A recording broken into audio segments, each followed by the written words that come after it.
India TV YouTube channel को subscribe करें और बेल आइकन दबाएं। देख रहे हैं इंडिया टीवी, आपके साथ मैं हूं अर्चना सिंह।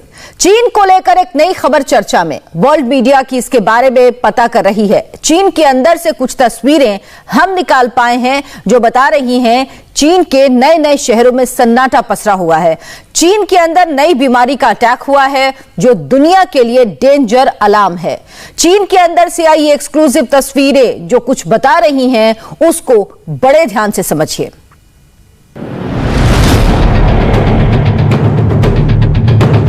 चीन जो छिपा रहा है वो इस वीडियो में साफ साफ नजर आ रहा है। आधी रात जबरन लोगों को निकाल कर लाया जा रहा है।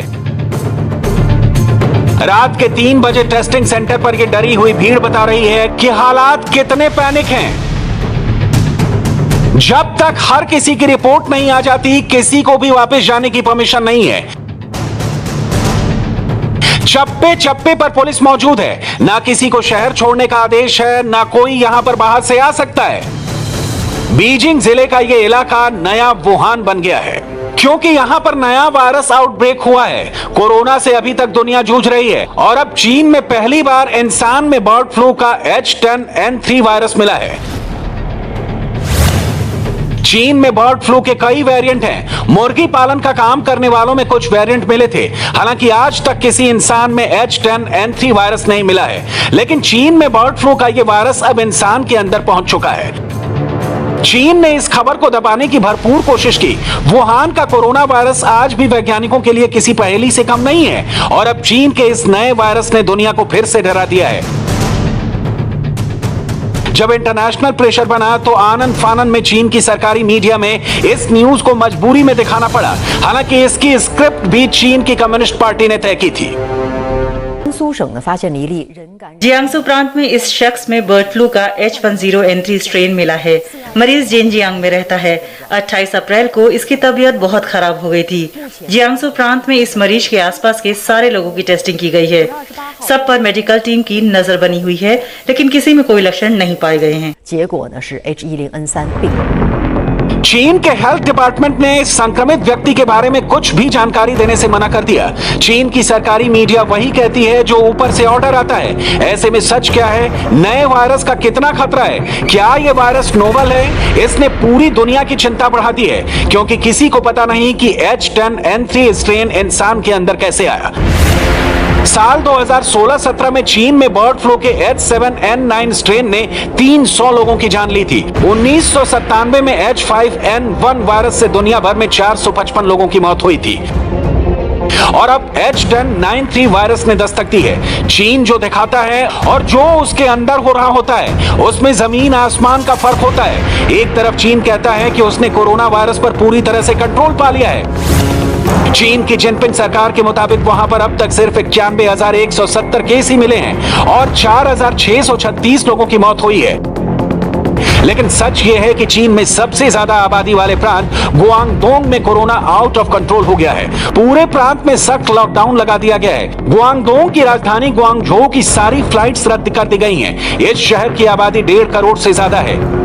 चाइनीज सरकार के मुताबिक पूरे गुआंगझो में 10 और पूरे प्रांत में 41 कोरोना केस मिले हैं। लेकिन जिस तरह से शहर में पैनिक है, टेस्टिंग कराने के लिए लोगों में भीड़ है, वो बता रहे हैं कि सच कुछ और ही है।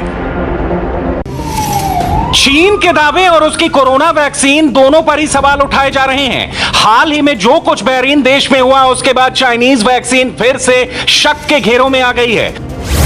बहरीन देश की जनसंख्या 17 लाख है। बहरीन अपने देश की 49.1% आबादी का फुल वैक्सीनेशन कर चुका है। बहरीन में चाइनीज वैक्सीन सिनोफार्म की डोज दी गई, लेकिन अब हर रोज बहरीन में 2 से 3 हजार केस रिकॉर्ड हो रहे हैं। मरने वालों की संख्या भी बढ़ती जा रही है। चाइनीज वैक्सीन लगने के बाद बहरीन में कोरोना कंट्रोल में नहीं आया, बल्कि चाइनीज वैक्सीन के साइड इफेक्ट से लोग ज्यादा परेशान हैं, जिसके बाद अब बहरीन सरकार ने फाइजर की बूस्टर डोज लगाने का ऐलान किया है। यूएई भी चाइनीज वैक्सीन के बाद अब फाइजर की बूस्टर डोज लगाने वाला है। चीन एक तरफ कोरोना वैक्सीन के नाम पर धांधली कर रहा है, दूसरी तरफ कोरोना का सच दुनिया के सामने ना आए, इसलिए अब परमाणु युद्ध तक की धमकी पर उतर आया है। पहली हेडलाइन, दूसरी हेडलाइन, तीसरी हेडलाइन,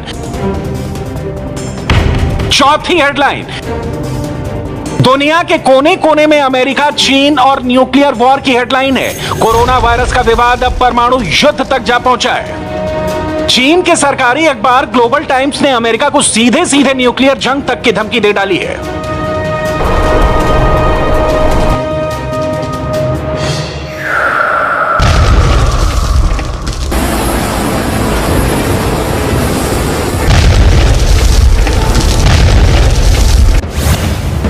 चीन के सरकारी अखबार में लिखा गया है कि हमें चीन और अमेरिका के बीच तीव्र टकराव के लिए तैयार रहना चाहिए। बड़ी संख्या में डोंगफोंग 41 और JL-2 और JL-3 बैलिस्टिक मिसाइल हमारी रणनीतिक इच्छा शक्ति का स्तंभ बनेंगी।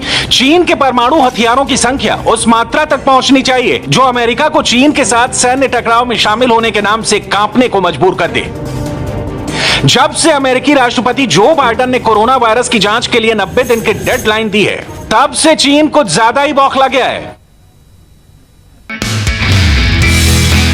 नमस्ते, मैं हूं मीनाक्षी जोशी। वीडियो और खबरों से अपडेट रहने के लिए India TV YouTube channel subscribe करें, बेल आइकन दबाना ना भूलें। जुड़े रहें इंडिया टीवी के साथ।